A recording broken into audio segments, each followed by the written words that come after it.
Welcome, everyone, to the Cerini and Associates Nonprofit Leadership Podcast, a monthly series where we dive into the issues that matter most to the nonprofit sector. I'm your host, Ken Cerini, and each episode features a candid conversation with local leaders who are shaping our communities through innovation, advocacy, and impact. Today, I'm joined by Lauren Wagner, Executive Director of the Long Island Arts Alliance. Lauren brings a wealth of experience in the arts and nonprofit sector, and together we'll explore how organizations can better measure and communicate their impact to drive real change. Lauren, first of all, I want to thank you for being part of today. Really appreciate it. I'm definitely excited to hear your voice today. Yeah, thank you so much for being here. Thank you so much for doing this series. I couldn't agree more. I think hearing from peers in the nonprofit sector is a really great way to share information and ideas. So it's a great idea. I love being a part of it. Thanks. Awesome. So before we start off, maybe you can talk a little bit about yourself and your background in the nonprofit sector. Oh, sure. I'm Lauren Wagner. I am the Executive Director of Long Island Arts Alliance. We are an arts service organization that advocates for arts and arts education across Long Island. I've spent about 20 years, which is crazy to think about, working in cultural nonprofit sectors. My focus has always really been on using creativity to support bigger community goals, education, economic development, things like that.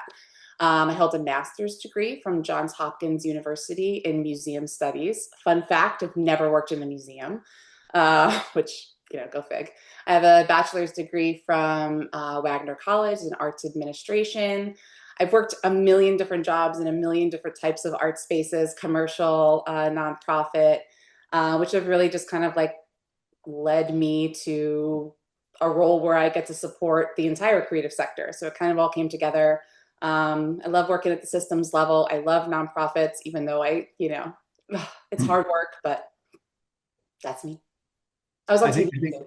I was going to say, I think one of the things, and it's great that you're in that role in that umbrella organization to be able to be kind of up there as a supporting system for the art scene here on Long Island. I think one of the things that we hear about all the time is, I mean, we all know that nonprofits do incredible work. They are the fabric that holds our communities together.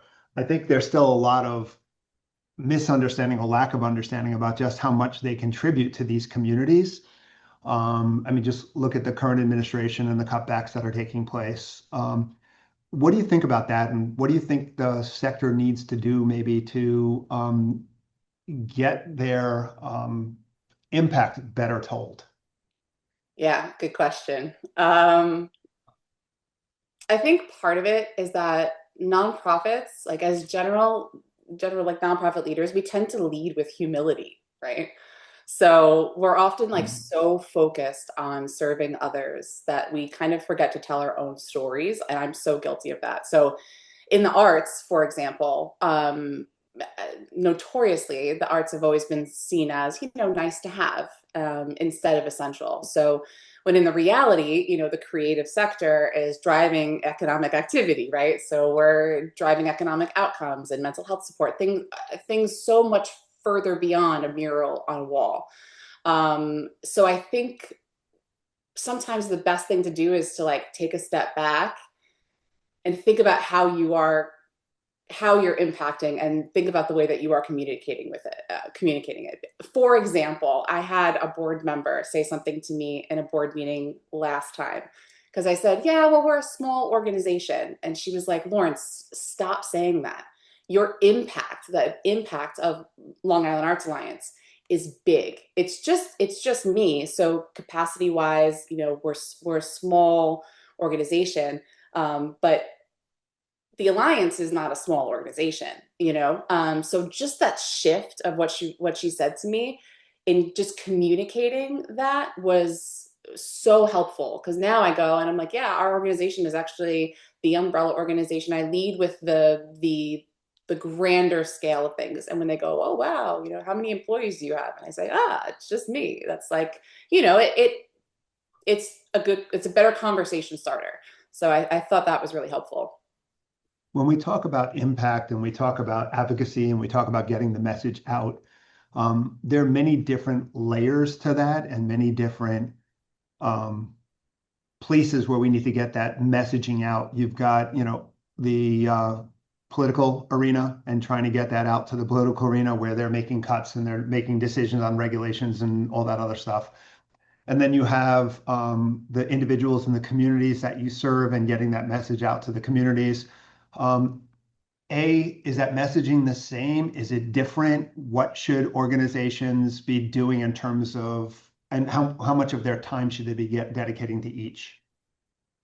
Yeah. Oh, so I think, first of all, I think it's really important to treat storytelling and treat advocacy as like part of the job, not extras.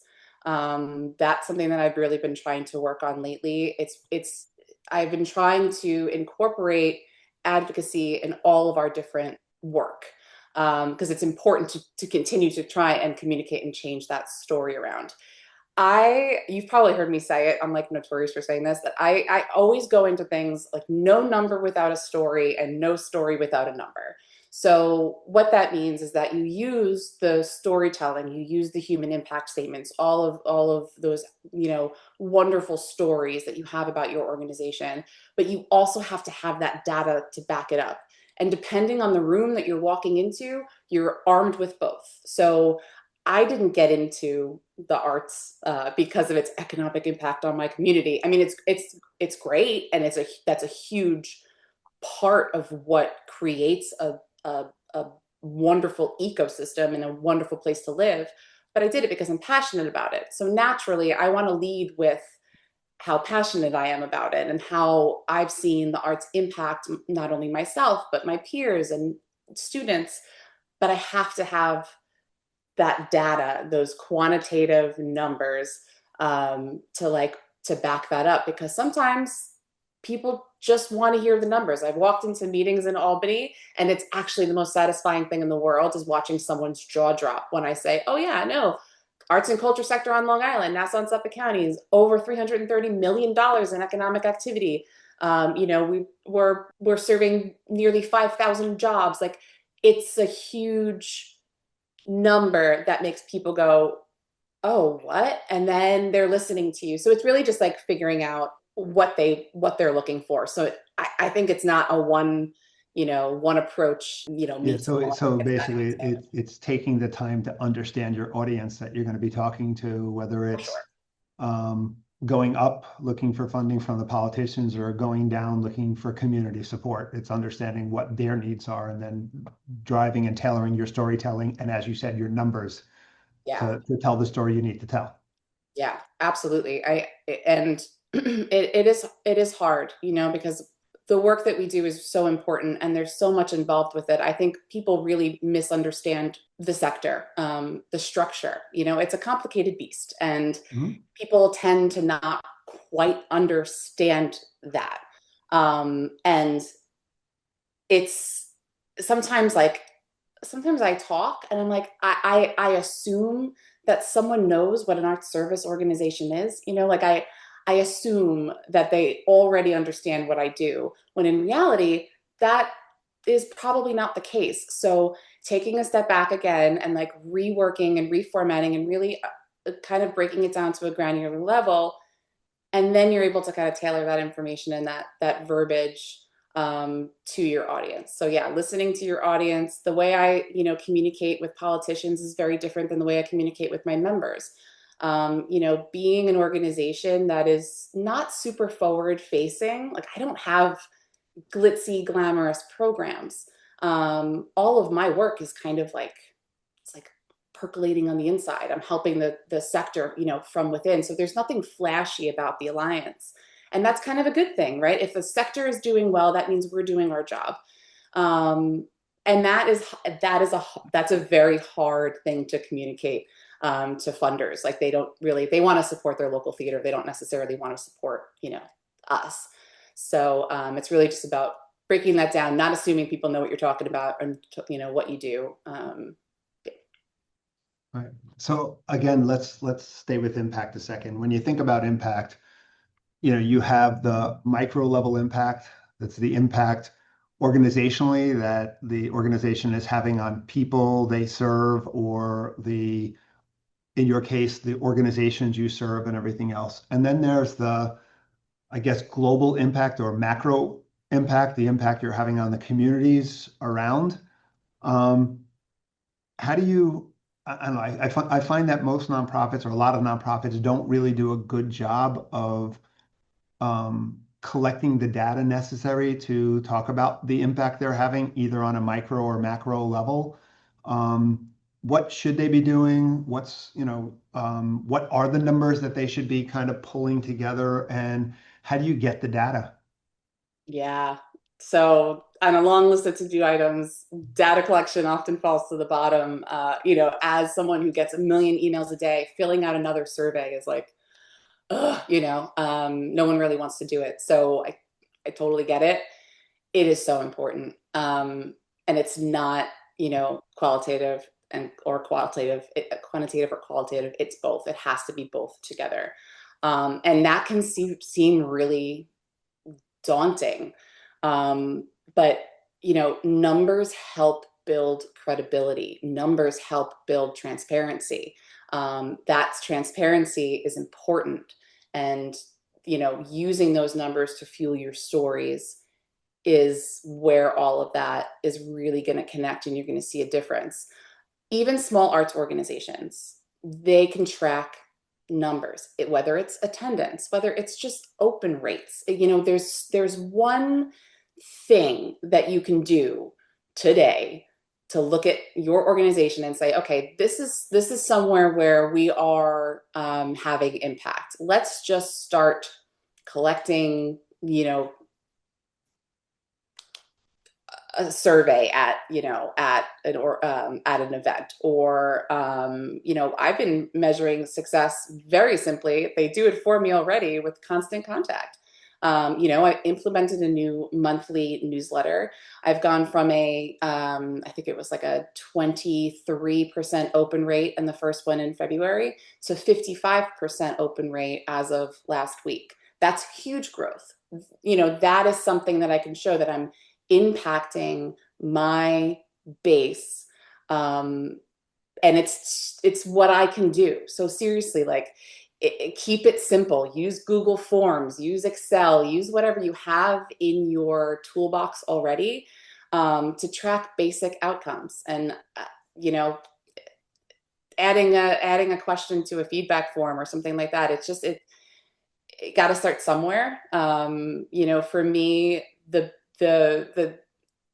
the decision to take on the Arts and Economic Prosperity Study with Americans for the Arts, that was huge. I mean, I was insane for thinking that I could do it by myself. And what I had to do was rely on my community members and my cultural partners, which are, our members. So maybe there's something that someone else in the nonprofit sector or within your bubble, within your network, they're already collecting that maybe you can compare and contrast with. So you can use something that someone else is already collecting to be able to inform maybe what you should be collecting, or to kind of benefit both organizations, particularly when it comes to cross sector. So when I am talking to our members, we're all about convening, and we're all about breaking down the silos that arts and culture organizations tend to live in the nonprofit sector. That's something that, I'm always trying to work on. But what's so great about programs like this podcast, Mhm. and some of the panels that I've been a part of, is when leaders from the nonprofit sector across the board come together and start going, hey, wait a second, I got funding from the state to do arts programs, but we don't do arts programs. Where can I get an arts program around me? And then we start to, build those connections. So branching out, sharing data, sharing impacts, I think is going to be really important in the near future. And, it's easier said than done, but I do think that there are ways that every organization can start collecting data and start, diversifying their storytelling in a way. One of the things I think you did an effective job through the survey and everything, the economic study you did, was you looked at the ripple impact of the arts sector and the impact it had on Long Island. And I think what I find is a lot of organizations don't do a good job of understanding the ripple impact that they're having. They Yeah. look at the kind of the base impact they're having, but then they don't understand how that broadens out to a much bigger impact overall that they're having on communities. Like they'll measure how many people they served, but they're not looking at maybe how many people they kept out of hospitals and how much money that saved the healthcare system and how much that is impacting insurance rates and all of these other pieces that come into play. How do nonprofits kind of change their mindset to really start looking at this stuff maybe a little bit differently and looking at the broader picture of what they're doing from an impact perspective? That's a good question. From my experience, I was able to, I, so let me back up a little bit. When COVID hit and the arts and culture sector was completely shut down, the Alliance, we had to pivot. We had to be like, okay, what we were doing is not what the arts sector needs right now. And what I realized that the arts sector didn't have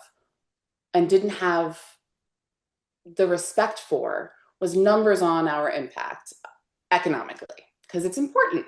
That's what people, some, politicians want to Mhm. hear, right?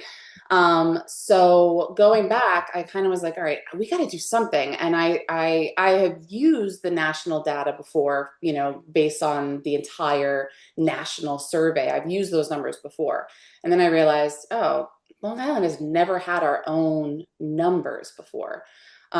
So if it had been left up to me, there's no way I would have been able to do the work and get what the resource that we've been able to get on my own. So, you know, I had to link up with something greater than me, and I had to figure out a way to fundraise for our participation in that study, and that has paid off for our members like exponentially.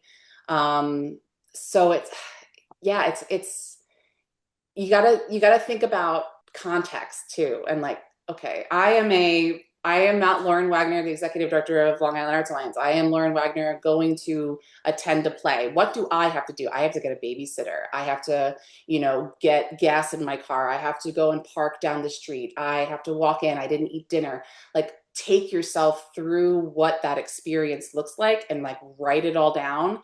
And you'll be able to kind of come up with areas of impact that you might not necessarily be focused on in your nonprofit work. And when you look at the arts and economic impact study, the questions were really all about that. We took the information from our arts and culture organizations. So, expenses, employees, a whole bunch of stuff. And then we took it and we took survey data from arts attendees throughout the course of a year and put that together. And that's how we got the numbers that we have. And it really is just taking kind of like a step back and thinking about your organization from a different perspective. Don't assume people already understand the value of your work, but also make sure that you understand fully the value of your work. Yeah, I think that's part of the problem. I don't think the nonprofit sector, and you said it before, they're so good about shining the spotlight on others. I don't necessarily know that the nonprofit is seen as an economic driver. And I think that the nonprofit needs to kind of change the way it's viewed to be nonprofit sector needs to change the way it's viewed so that people understand it is an economic driver, especially considering how many people work for nonprofit organizations, the number of people served by nonprofit organizations, the amount of, as we were just talking about economic impact, whether you're an art organization, impacting local businesses around your institution, whether you are a healthcare organization impacting the flow of healthcare, whether you're a school impacting education or special education school, changing lives early on, so the mainstreaming kids. All of those things have a huge impact on the overall economic condition of the island. So the more nonprofits can kind of understand that, measure that, get that story out, the better chance they have of changing the narrative in terms of funding and everything else. Absolutely. I've also, one of the strategies that I've been working on, and this kind of goes hands in hand, is kind of like for the, speaking from the arts perspective, I was looking at where the arts were missing from the table, like the big table where decisions are made, particularly when it comes to, economic development and programs that are there. And, recognizing that there were big gaps at big associations and big tables where there was not a single representative from the arts and culture sector.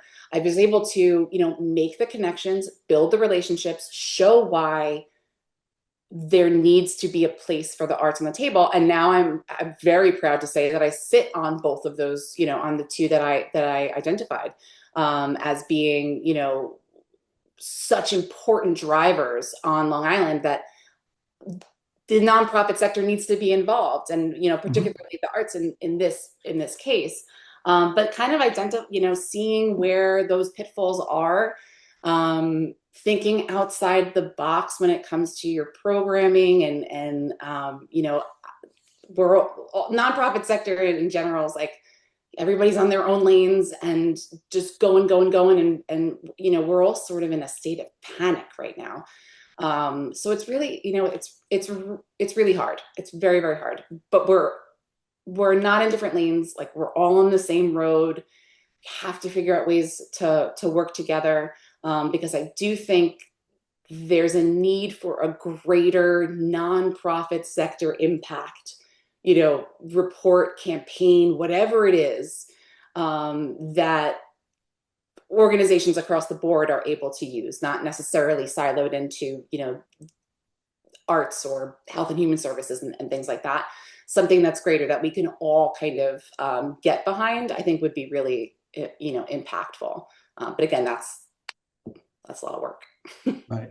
So let's switch gears a little bit. Going back to something you said earlier. You said earlier that you go into a meeting equipped with both the stories and the numbers. So you're dealing with qualitative issues and quantitative issues and trying to bring those qualitative and quantitative factors together. What's the right mix for that? And I know some organizations have a tough time getting those quantitative numbers and qualitative. Does that tell the story the same way? Yeah. It's all about tailoring it, honestly. Funders want outcomes and return on investments. So I lead with numbers when I go into those meetings. But then again, I also look into the committees that a particular legislator might sit on. They're into education committee. If their child is involved in the arts, on Long Island, if they have ever mentioned the arts, like there are ways to kind of tailor those meetings, where and it sounds icky where you're like, oh yeah, read about them and then use that. But honestly, it helps the conversation. It helps build the relationship. So whatever is going to build the best relationship is obviously going to get the best, return. But there are some organizations that the quantitative data it's not gonna be the thing that sells excuse me, that sells the organization. Sometimes you're gonna have to be more heavy with, the storytelling techniques. So, with community members, they want to see how the organization's impact affects them, right? So they want to see, okay, I'm investing in you, how am I getting it back? um, Internal teams also need to see, how everything is moving and how um, mission forward your organization is. Board members, everyone needs to be an advocate. Everyone in your organization needs to be an advocate for your organization and for the greater, nonprofit sector as a whole. So you want to make sure that you're telling the story and you're showing that you are moving the needle forward. Translating the same kind of data in like three different ways, graphs, quotes, impact snapshots, photos, things like that, is always really helpful, because when you have, that toolkit available, you're able to kind of pick and choose based on the relationship that you've already built. I mean, I've walked into meetings in Albany, cold and sort of unprepared, and they never go as well is when I do my research and I do my homework and I, come prepared a little bit better. So I know that you have a lot of members of your coalition who are smaller Yeah. nonprofit organizations. They may not have the same budgets that larger nonprofit organizations do to be able to pull together a lot of this impact information and stuff like that. What are some of the key things smaller organizations can do to kind of help to get the number story? Yeah, it's hard. It's really hard. One of the main reasons we did the Arts and Economic Impact Study was for the smaller organizations. When you look at the number of cultural nonprofits on Long Island, the number is higher than 400, eligible organizations that are tax exempt on Long Island. It's a huge number. My membership base is like 120. So there are so many organizations that our work, isn't touching, that need to advocate for themselves, that don't have the tools. I mean, many of them are volunteer led or have one person, or things like that. So for the arts sector, they're able to use the data that we have collected to tell their stories. So one of the things that the Alliance offers, is, customized impact statements. So every organization, every arts and culture organization, whether they're, fully mission specific arts and culture, or even if they have arts and culture programming within their organization, can use the data that we've already collected, and the report that we've already put out. They give me their attendance, and they give me two numbers, and I'm able to put it through our calculator, and I'm able to print out like this is the direct impact that your organization is having on the local economy, including, state tax, federal tax, local tax, household income, what you're bringing to households in your area. So that, not Mhm. every sector, not every area is going to have an arts and economic impact study, but there are larger studies that you can kind of rely on. But I would also think there are parts of that study that are transferable in other places that can be used. If I'm having some sort of event or something that can pull people in, that's still going to have some level of. So I'm sure that between your study, other studies that are online and stuff, there's some stuff that can be pulled. But I do agree with you. There needs to be some sort of Long Island-based study for Yeah, the entire sector. yeah, because I mean, Long Island gets lost in the dark quite a bit. Which is weird because it's if it was a city, it'd be the 14th largest city in the United States. Yep. I know it's very frustrating. It's a yeah, I could go all day about that. We're often overlooked, and that feeds into the situation that we're in now. I mean, because arts organizations and all nonprofit organizations on Long Island have had to fight so hard for funding and to survive, that we are like, heads down. We've got to do this, we've got to do that, we've got to make our numbers, we've got to support ourselves, we've got to do the work, we have to continue our impact. It's such like a everyone that I talk to is in that like go go go go go mode. So it's so easy to like just not be collecting the smaller things that could have a big impact on the way you're viewed. I don't know. It's just, we're kind of getting in our own way, but it's not really our fault. I It's, kind of feel like the sector's been beaten down so much that it just waiting for the next. yeah, it Yeah. does.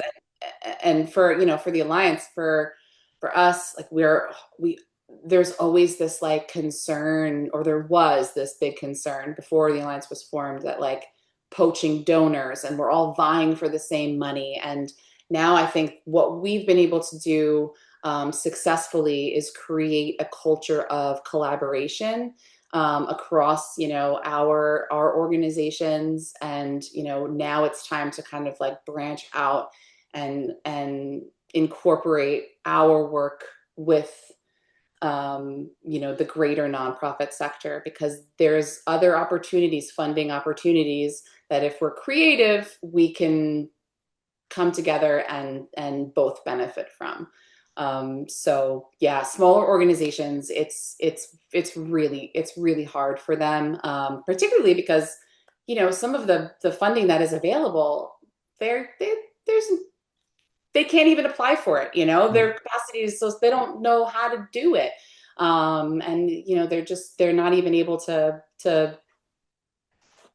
apply for certain things. So it's yeah, it's just really hard. It's a tough life. So it's one of the reasons we did the survey, and that I'm looking forward to doing it again when it's the next iteration of it, I think, can only be bigger and better and more accurate.